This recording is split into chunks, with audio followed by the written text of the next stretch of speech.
Ladies and gentlemen, welcome to Equa Television's live broadcast.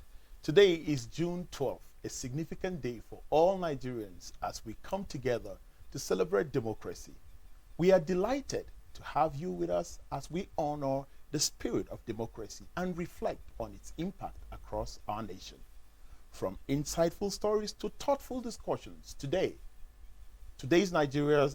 show promises to be both enlightening and celebratory. Thank you for joining us, and let's dive into this special celebration of Nigeria's democracy. My name is Engineer Tony J. Nakale. I have Joyce Jakada with me, Solomon Sambo Sabe, and of course we have an August visitor. I want you to guess who that is. Of course, you'll never get that guess, so let me dive into introducing him. Our very own amiable Equa General Secretary, Reverend Ayuba Ashishe. You're welcome on the show, sir. Thank you so much, viewers, and thanks for having me. Yes, I'm grateful that you could make time to be with us on this show because at every Democracy Day, 1st October, all national holidays, we take time to talk to our people from our own perspective, what these days mean to us. But firstly, we are looking at democracy, and democracy is routinely celebrated in Nigeria every 29th of May. But in recent times, we are celebrating democracy on the 12th of June. What is the historical significance of that date? There's a lot of history and significance attached to this day. Number one, those who are old enough to remember, the election, popularly called the Abiola election, was adjudged to be one of the freest and well-participated elections.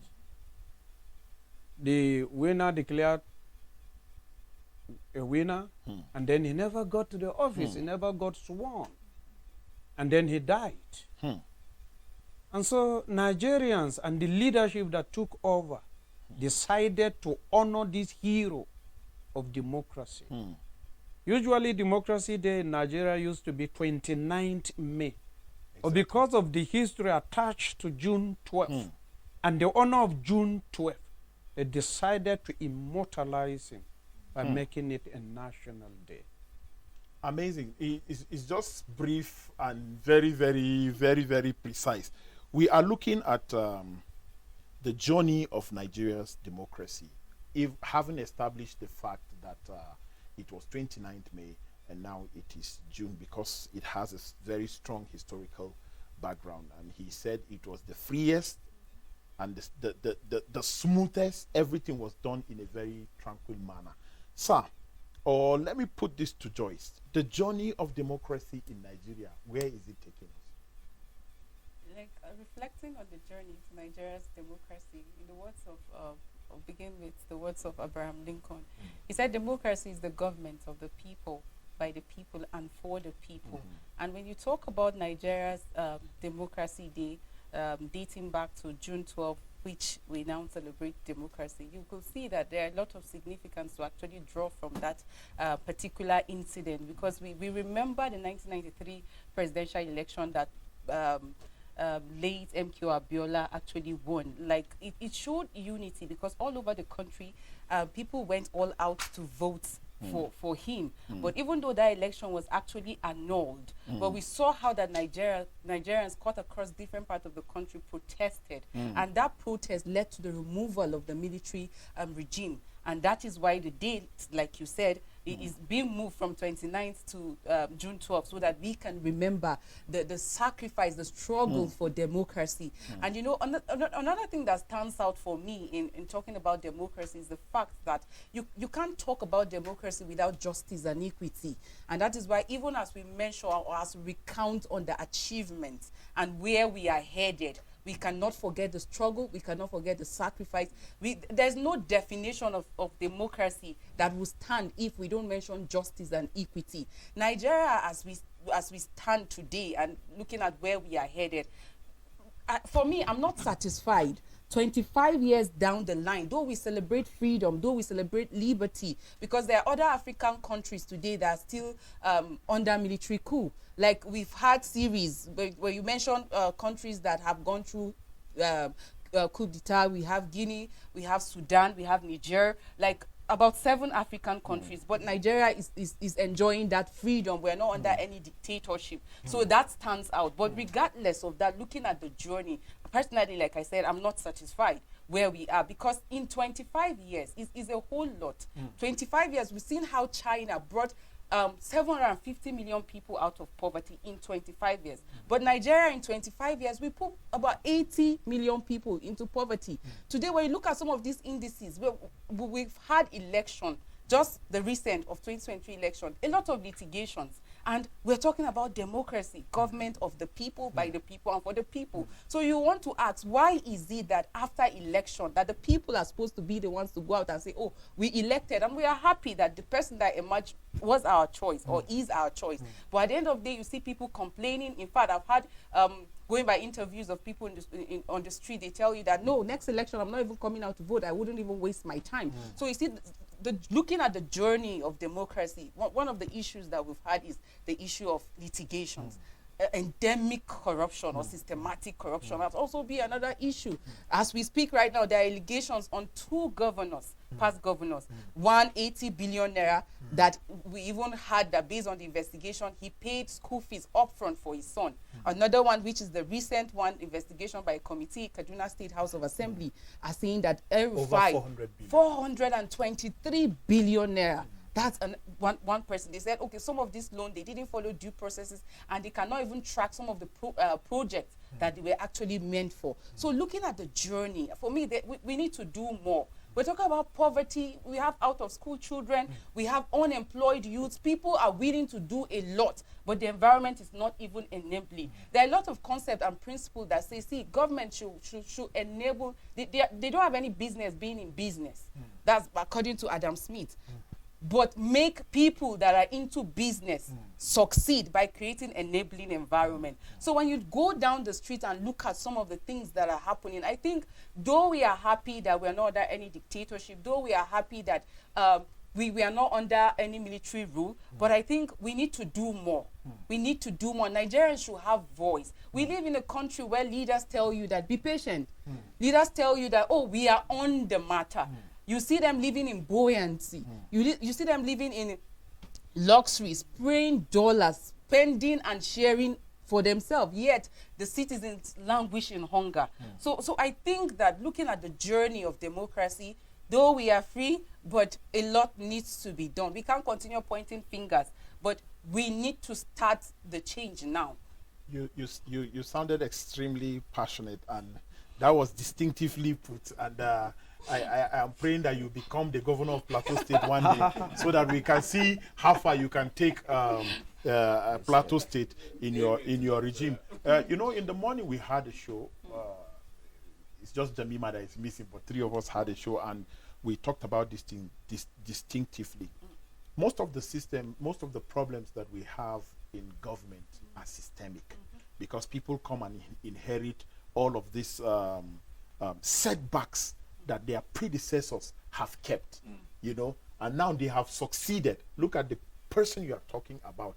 If we have the governor of the state in question leaving back 423 billion in their account for the new governor to inherit, you would wonder how much projects that will fund. But that has been said. And I think if you don't say anything on the show again, you have contributed your marginalization. You extensively spoke your mind. But Solo, what do we look at in terms of audience participation, citizens' participation in democracy? Well, for me, I would say reasonably, at least we are on point reasonably, but we are not there yet. We are not there yet. The reason why I said that, you know, it's just 1 year that we are beginning to get over of the 2023 general election, the litigation, you know, all the back and forth and the rest. And when we are settled, now we can say the government now is 1 year in office. And that's the reason why today we are even talking democracy. That's for newcomers. For newcomers, you know. And I look at what happened, 2000, the first 1999, Yeah. The return of democracy. the return of democracy. You check the participation, 1999. You know, it's a kind of a good one. You know, compared to what we had during Abiola, because you can say there was this hunger. People were waiting. People were waiting to feel that change. They want to participate in this democracy that they are talking, because they say it's for the people. Now they are thinking, this is our time. Now we have tested the military ruling. Now it's coming back. Though still, you know, because then it was Obasanjo, you know, and they feel, well, coming as a civilian with that military mentality, but even as that, people were still happy. Did it work for us? And they participated. Did it work for us? Did Obasanjo's regime work for Nigerians? Well, I would say yes. Okay. Yes, in the sense that because we are just coming out from the military regime, even our system is trying to adapt. So there was a lot of struggle into a civilian into rulership, a civilian led by rulership a military man. by a retired general. So you can see the feeling. But Nigerians were persistent. You know, they are kind of people that if they say they want to do something, just allow them, give them the space. It be rest assured that thing will be done. And okay, we see the regime of Obasanjo came, Eradua, people participated, you know, not until the time of Goodluck Jonathan, when religion become the center stage, you know. At that moment, people feel that, okay, why is it that when it's time of Goodluck, then people are beginning to feel that no, this shouldn't be. This shouldn't be. You remember the saga from when Yaradua passed away. They were like, okay, it's our turn. Even if somebody is coming, it's not supposed to be a Christian. So there was a sharp divide. We must agree. And that contributed to even the participation. From there, we begin to notice how the participation was deliberately orchestrated? Yes. Okay. And then people were feeling, okay, let's vote. But why are you voting? Most people vote because Goodluck is a Christian and they feel they should make a statement, which I feel that's not how it's supposed to be. After then, we now see the coming of Buhari, which already they have established the issue of religion during Goodluck, which cement the move of smooth taking over of Buhari. And it was mostly like a religion thing. And then came Buhari.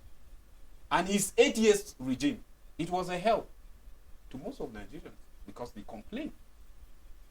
And then people feel, okay, they need a young blood, somebody that is not a military personnel or someone without a military background. Somebody without a military background. And came Peter Obi, the obedient movement. And people feel the youth. That is when you saw that tsunami of participation. Yes, in the history of Nigeria, when you talk Abiola, the next that you can connect with is obedient movement. How come he didn't make it through? Well, the issue of corruption that she talked about, I feel our system is not well knitted in such a way that it will handle so many things. Just for recent, South Africa did their election.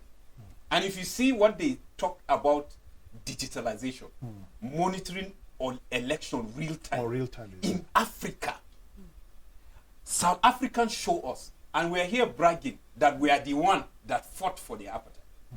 But look at how the stage was set, and they were monitoring the election as it's coming real time.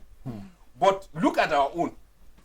Like we all gathered, shouting and then making noise. No, this is not supposed to be. and then you see a number reflecting Bauchi and Gombe, the same figure reflecting, and somebody is somewhere defending that is how it should be. So you can see the nature of the system when you talk about system affecting things not really working the way it should. And that really affected us. Leads to the litigation. See how our democracy now was handed over to the judiciary for them to decide how voters voted. It was a big embarrassment. And that is not how it's supposed to be. Well, if you are not comfortable with that, go to court. Yes, go to court. My General Secretary, Sir Solo, has established extensively the fact that the citizens really participated, but he is talking about the election. But I want you to give us an insight of citizens' participation democratically. What is the participation of Nigerians? How can you rate the participation of Nigerians in democracy? Well, thank you very much. When Joyce was talking and she mentioned a phrase, she said, anytime anything happens, so we are on it. Yes. In fact, you miss out one word. They usually say we are on top of the matter, whereas they are actually under the situation. the situation. And then you also talk, Solo, about the problem of Nigeria is not going out to vote. There's no problem there at all. To some extent, the electorate have gotten a reasonable level of awareness on the need to always go out voting. But the problem is not you going out voting. Who counts the votes? I may go out there and vote. But you who is counting the vote, you can decide to miscount. And you know what that miscount is. Do you know the value of a zero in collecting political figures? A zero can be equal to hundreds of votes. For example, when you have 500 And you add a zero. and you add a zero, that translates to 50,000, 5,000. when you have 500 and you forgot to add the zero. It's 50. This is the problem. 450 votes extracted. This is the problem. And I think even Buhari, during his time, that was why he brought that slogan, Akasa. Atsari. Atsari. Araka. Atsari. Araka. Yes. That was the background from which he was coming from. He got to understand that the problem is not going out to vote. The problem is actually with the people that can't vote. And that is where rigging takes place. Now, in the last election, that saw a very large quantum of turnout. In fact, do you know in the last presidential election, youth alone came out like they've never come out in any election in the history of Nigeria. And why was it that they come out? They came out because the quantum of awareness in mosques, in churches, in any social gathering, even in brothels, it was so high. And they came out knowing that this time around, my vote will be counted. But the question is, were those votes properly counted? The answer is capital no. It started with this gadget that they brought. Those gadgets were thoroughly tested and they were functionally functional. But on the day of the election, they misbehaved. Now, it's not the gadgets that misbehaved. It was the controller, the operator of those gadgets that made them not to behave well. And the issue is about counting. And that kind of behavior sends a kind of appetite. Now check, the presidential election, people turn out en masse. The governors, the reps, check. There was a sharp drop. Why? Because the experience during the presidential election didn't just convince anybody. And therefore, it didn't work. Now, when you talk about, you ask whether was it during Buhari, was there any progress? Or during who? For me, there were progress. Now, let me make it bold. Whatever you are feeling, whatever you are hearing, whatever you are seeing, whatever you are having, is dependent upon the position you are standing. In every election, count it, even from the time of military, coming up to the time of Obasanjo, and then the person that took after Obasanjo, Jonathan Goodluck, and then Yaradua. Yaradua, Yeah. and then Jonathan Goodluck, That's right. and from Jonathan Goodluck now Buhari. Buhari. Check. During every person's administration, there are people who are crying and there are people who are laughing. I do not know the proportion of those crying and those laughing, but there are people crying and there are people laughing. It's dependent on how connected or related or and where you stand. Sir. Yes, Yeah. and the vantage position you are occupying. When people cry about Buhari, I know people who built houses within 1 month, edifice of houses. Yet beside them, people were there dying of hunger, depending upon which vantage position you are occupying. So there were progress. There were also setbacks. Even during good luck, was it everybody that was getting everything? No. There were people who died of hunger during good luck's time. Regime, yeah. And there are people who suddenly were turned Into billionaires. billionaires. Overnight. True. So both crying and laughing, depending on which class you were forced to be or you chose to be. Amazing. You know, you wouldn't really know from what point will you really sit down and graphically put a dichotomy in the annals of Nigerian politics. But it's already 6:30 and we will take a break. When we come back, we are going to be opening the phone line. Should you have any contribution, you can make the contributions on the line that will be displayed on the screen after the break. Don't forget, Reverend Ayuba Ashishe is still here. Solomon Sambo Sabe is here. Joyce Jakada is still here. Your sincerely engineer, Tony Jenekale, would be right back in just a minute. Let's take this break, and when we come back, the phone line will be open, as well as hear what the people on the streets have to say about celebrating democracy in Nigeria today. Let's take a quick one. Let's pay some bills. We'll be right back.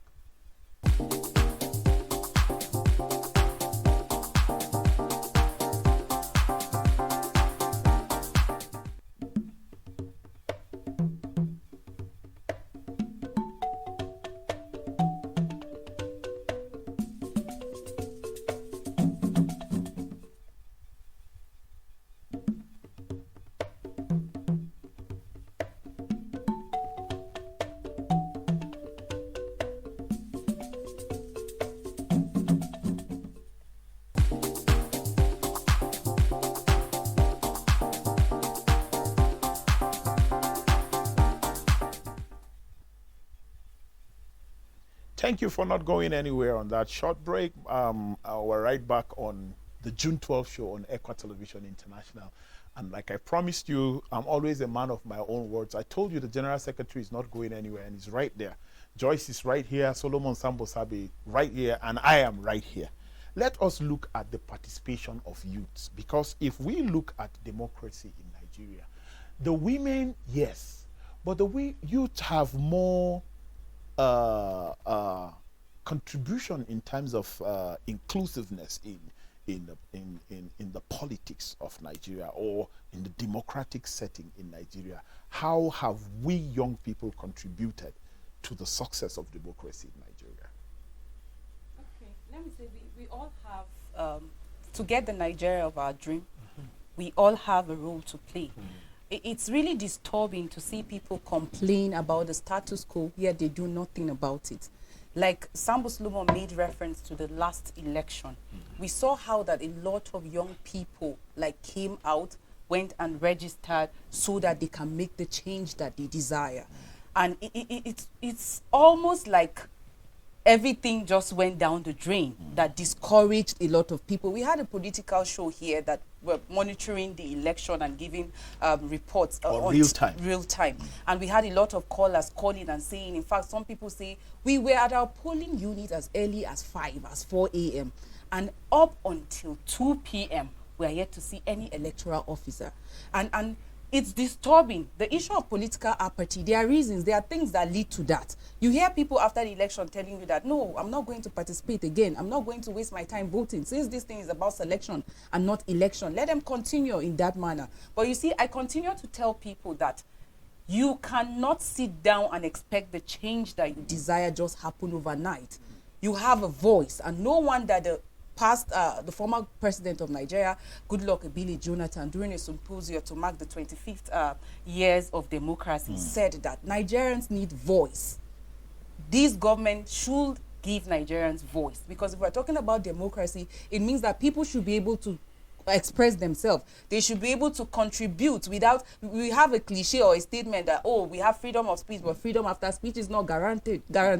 That is why today we have journalists behind bars and nobody's doing anything about it. We're talking about 25 years uninterrupted democracy, yet some people are in jail for reasons that they don't even know why they are there. Some because they spoke against the bad governance in their state, they arrest them and lock them. So you see, but regardless of what is happening, I think we all must rise up to the occasion and do the needful. We can't continue complaining and expecting change to happen without doing anything. We can't continue to say, oh, soft life, because it's common among young people. You want soft life, but you don't even have a voter's card. You don't want to participate in the process. When there is need for people to come and contribute to the development of the nation, or when there is need for public hearing, you don't participate. How many of us follow up with National Assembly, their plenary? How many of us question our representative? How many of us create time to speak against the ills that is happening in our community? People will just say, no, it's because the person that is in power is from my place,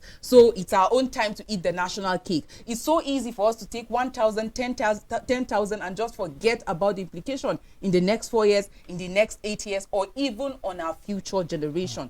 A lot of people have commented on how that we have some wicked problems, in quotes, wicked problems in Nigeria. That's insecurity, poverty, all these things that a lot of meetings, seminars, workshops have been held. People have traveled to and fro different countries to attend workshops so that they can deal with some of these issues, but yet we keep facing them over and over again. Corruption over and over again, and no wonder they tag them wicked problem, because it seems like there's no solution. But it all bounces back to the willpower and then our own decision to participate. I still believe that we can make and get the change we desire if we choose to rise up and wake up from our sleep and participate in the process. And you see, I said earlier in the morning that it starts with you and I.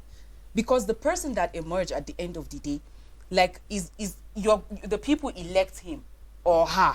So, and then the policy that eventually they make has effect on the citizens. So when we sleep and say, no, these people at the end of the day, they are going to elect themselves or select themselves, then you are giving way for the wrong leaders to emerge. There are some that are really competent. We see that they are patriotic, they have the leadership skills, but they don't have access. I mean access, funding.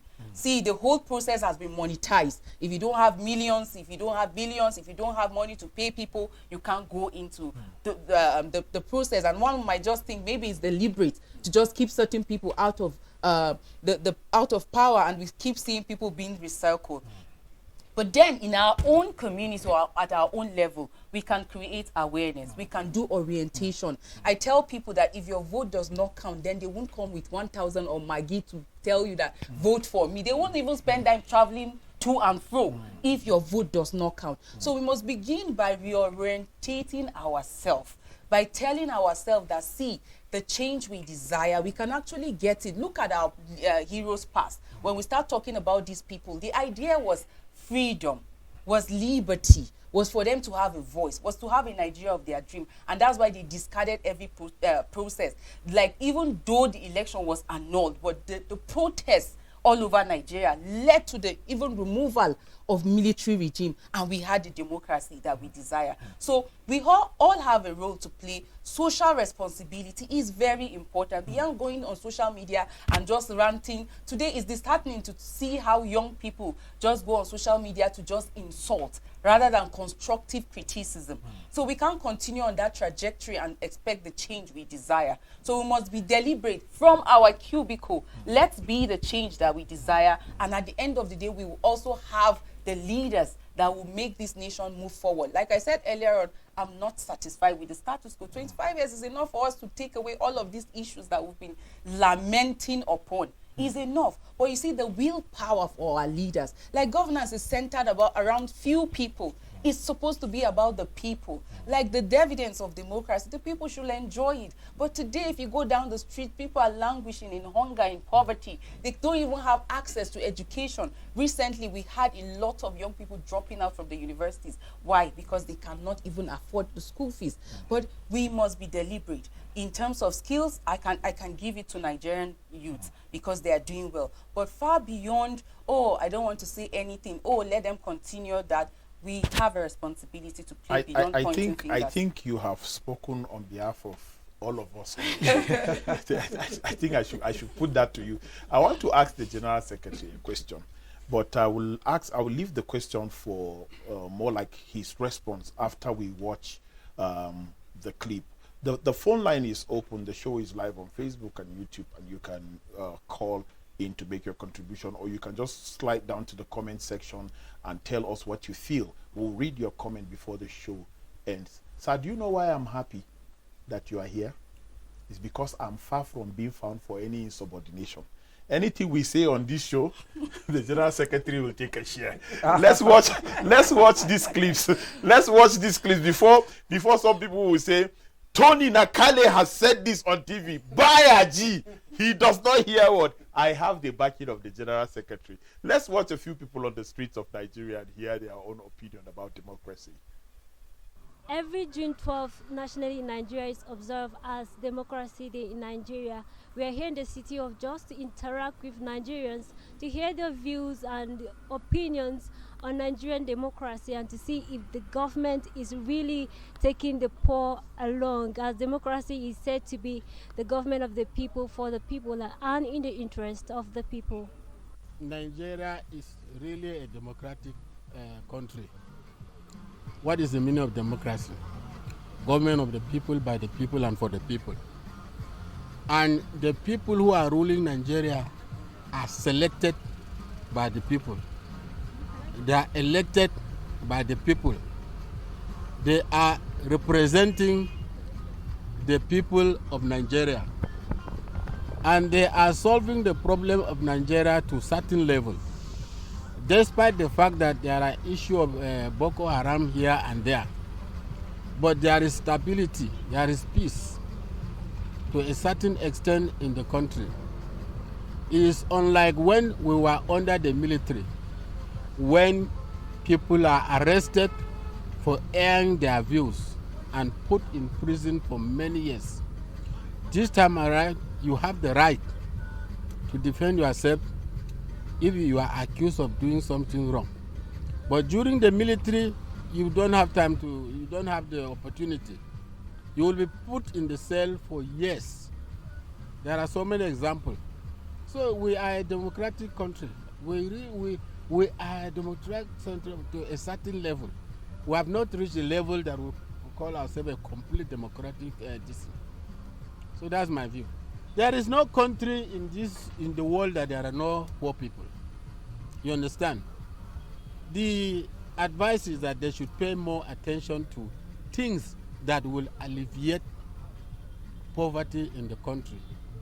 Let them give them loan to farm, produce farming implement. Let them give youths opportunity to progress either in the politics or on the business or on the farm. Then there will be a reduction of poverty. It's not dashing money, women money or whatever it is. That one will not solve the problem. Let them build industries. There should be industry in every geographical zone. We have 6. I can't really say that we are actually democratic enough, because as it is right now, there are a lot of things that we are not really experiencing, such as what have been promised long time ago, and things are not going the way we want. But I wish that everybody should have this understanding that love is actually one of the most important things that we need. if the government love us enough, then they should give us what we want. Democracy is all about government by the people, for the people, and by the people. So I really want the Nigerian to respond to whatever the answer. Nigeria is celebrating democracy today, but actually things are not working the way expected. Though all over the world, democracy is the best practice in terms of military regime. Things are not going the way it's supposed to be. But here in Nigeria, things are not really working the way expected. And thank God that there was no interference with our military. Just as they said, they keep to their word that they are not going to do anything. That's why people are not finding it easy. There are so many people who are agitated that they prefer military regime than these particular things, the way things are going here in Nigeria.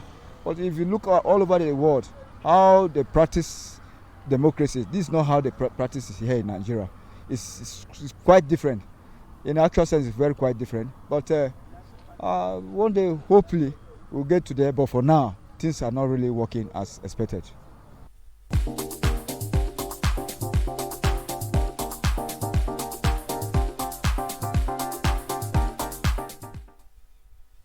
We can go on and on and on, and you would hear a lot of Nigerians expressing dismay. Earlier on, the General Secretary of ECWA, Reverend Ayuba Shishe, made a very profound statement about whether or not you are happy with democracy or you are sad. It depends on the side with which you stand. And that is a very viable point. And I want us to pick it up from there, sir. What are the challenges of democracy in this country? There are several challenges. They can be categorized into economic, social, spiritual. Name them. Even patience, perseverance, tolerance. These are all challenges in democracy, especially opposition. Picking opposition. Once you have an opposition party, even if there are good things, opposition will refuse to see it as good. They are opposition. Recently, APC was an opposition. Today, they are not opposition. PDP wasn't an opposition. It was a ruling party. Today, they are opposition at the national level. So, the issue of objectivity is a big problem. It's just like this man who killed a lion. Instead of pressing him, you say, no, he met it dead. We're about to die. And he finished it up. So the issue of opposition. Another one is the issue of perseverance. You see, all big countries that are making it in democracy, and they have become point of reference for us today, especially in Africa, go and check their history. They didn't just build their democracy overnight. It took them a lot of patience, a lot of planning, a lot of tolerance, and a lot of bearing many things. Nigeria is not like that. Nigeria, they want things instanta. You are coming on board today as governor, they want you to overturn things overnight. Yeah. You are coming as a president of Nigeria, they want you within your first 1 month, everything will begin to work. NEPA that has not been working for years, as soon as you are sworn in, they want NEPA to be working instanta. Internet that has not been working, roads that have been bad for many years, as soon as you come, they want everything overnight to work. It doesn't just work that way. Life without challenges is not even a life. Even in you and yourself, there are inter-challenges, intra-challenges. Even you yourself, there are challenges. You just have to tolerate yourself and forgive yourself and keep going. Why is it that we don't want to apply patience in things? In fact, whether you are a farmer or a businessman or you are in school, it takes patience for you to even graduate from school. And when you started school, many of your mates got dropped. Or they dropped themselves. Why? Because they were not patient. They were given assignment and they termed the lecturers as wicked, not looking at it as training for those who persevered. Today, they are graduates. Today, they are professors. Even in politics, you contest, you fail today, contest, you fail, contest, you fail. Until you Keep get it. on. You will look at Buhari himself. How many times did he contest? He even cried and said he was not contesting. On television. And when people saw those tears, at least he won. And today he has entered into the annals of former head of state, for him in a double form. A former military head of state, and then a former democratically elected head of state. And by the way, we need to correct this notion. You see, democracy is open for everybody. You can be the most serious general so long as you have retired, put off the khaki and put on agbada, and you are ready to play according to the rules of politics. Go back and check the history of Buhari in 1983. It was a different Buhari when he came on board as president. True. Because in politics, as a process, you are not using the gun again. In military, there is the gun. Yes. Whether you want to obey or not obey, so long as they point the gun at you, you must obey. You must obey. But in politics, everything has to pass through a process. So he became a born again politician. And so when people make noise, Obasanjo a military man, Buhari a military man, who a military man, tell me who didn't do military and he did well and people didn't complain. Jonathan Goodluck wasn't a military man. How many people cried? Plenty people cried. And they say he should go. So he left. Buhari came. And then instead of people celebrating, in fact, they cry louder. Now Buhari is in Daura now. Have people stopped crying? No. Okay, this is a question that nobody can answer. Have people stopped crying? I want us to really look at the administration led by Asiwaju Bola Ahmed Tinubu, the Nigeria's president. Personally, I think, like I said on the show in the morning, I think the GS watched the morning show because he's re-echoing almost everything that we said in the morning. But I want to look at this government, this present administration, as an administration that is extremely promising. The reason why I'm saying that is because of the antecedents of the government and their policies of governance. Unfortunately, it is coming such a time as when we were already in the thick midst of poverty. We're already in the thick midst of food crisis, insecurity. A lot of things are happening in Nigeria, and then a policy that is coming like salt on top of injury. Where do we rate this present administration? I want to start with you, sir. Then all of us can support your point. Well, unfortunately for me, I've never been a classroom teacher. So talking of marking script, I may be very, very poor on that. But looking at that as a Nigerian. Yes, no, I'm a Nigerian. Yes. I am part and parcel of whatever good thing or bad thing that is happening to this country. And I'm of age. I can see, I can hear, I can feel. I can be hungry. Now I've been hungry. Then I can laugh. Now I've been laughing. I can cry, and I've cried. So I can say something. Now, Tinubu came at a time when the politics or polity was at its hottest level. And then it was being saturated by religion. Now, you remember the Muslim ticket? Everybody was crying in this country. I wish somebody will tell me the mode and the tone of the cry now. Who is crying? For the Christian, Muslim, that was a dangerous thing. We've never had it in Nigeria. Our brothers kept quiet. Now this man has come, Muslim. I do not know what the Muslims are saying now. But I know from every side, everybody is complaining, including those that we are beating drums. Because we have this upside down thinking.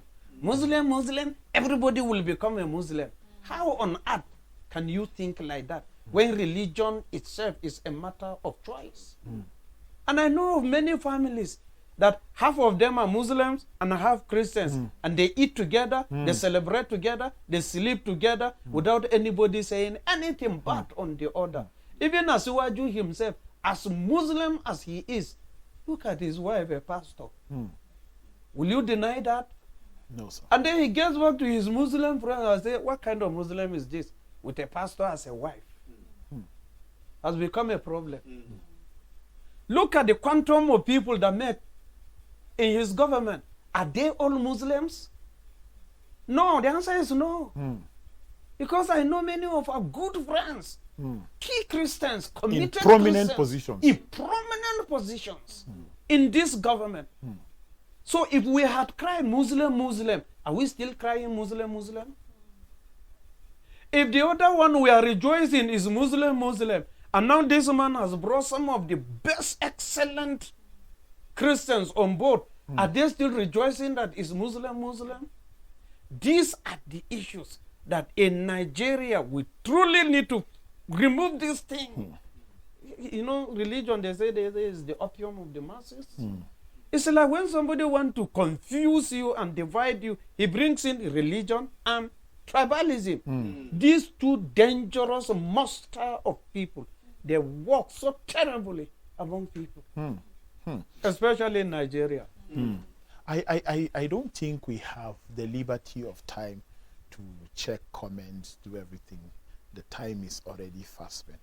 But in one minute, in 1 minute, Joyce, I want everybody to say their final thoughts in just 1 minute. The show has been the topics have been extensively dealt with regardless of how short the period is. Thank God we didn't even take calls. We didn't even have, I don't think they opened the phone line eventually, but at least in just a minute or 30 seconds, if you can summarize, let us hear your closing statement. At the core of democracy is liberty, and true democracy should reflect growth and progress.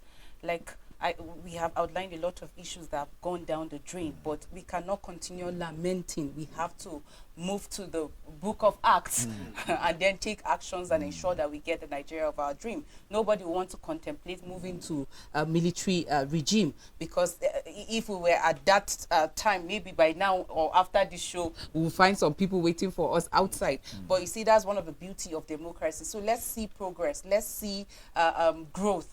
The president in his speech, hearing him, you almost feel he's a spiritual leader, because he made a lot of promises. He's optimistic about the nation, and he encouraged all of us to put our hands on deck to ensure that we get the Nigeria of our dream. Though he acknowledged challenges, but he said we will overcome. So I look forward to a Nigeria of our dream, that all these promises will not just be dream, but it will be what we envision. I look forward to a Nigeria where everybody will have voice, where there will be equity. I look forward to a Nigeria where people will not be caged because of them standing for the truth. Let's see progress.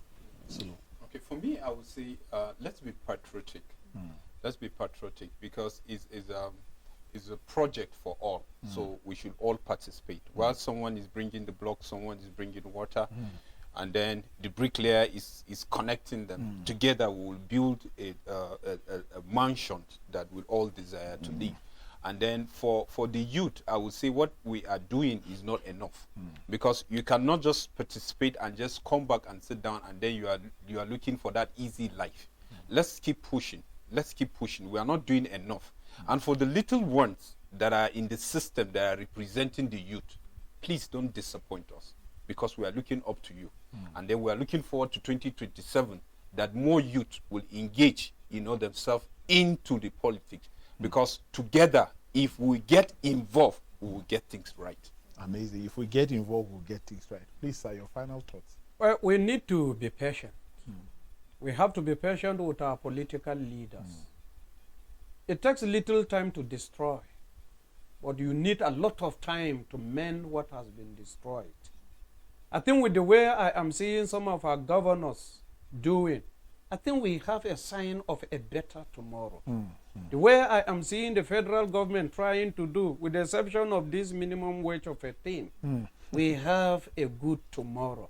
But we need a little patriotism, a little patience, perseverance, and tolerance. We shall be there. It's been amazing having the General Secretary of ECWA, Reverend Ayuba Shishe, join us on the June 12 show. And we look forward to having more of you, sir. Your contributions were extremely valid, and we are so grateful. You should be the media person, then we should be the pastor, because you slapped us hands down. Solomon Sambo Sabi, thank you for coming. Joyce Jakarta, thank you for coming. As we come to a close on our special June 12 broadcast on ECWA Television, we want to thank each and every one of you for joining us in celebrating Nigeria's democracy. Your engagement and support made this moment truly meaningful. We hope today's discussion and stories have inspired you and reinforced the importance of our democratic values. Stay tuned for more insightful programs. Until next time, keep the spirit of democracy alive. Thank you and have a great night.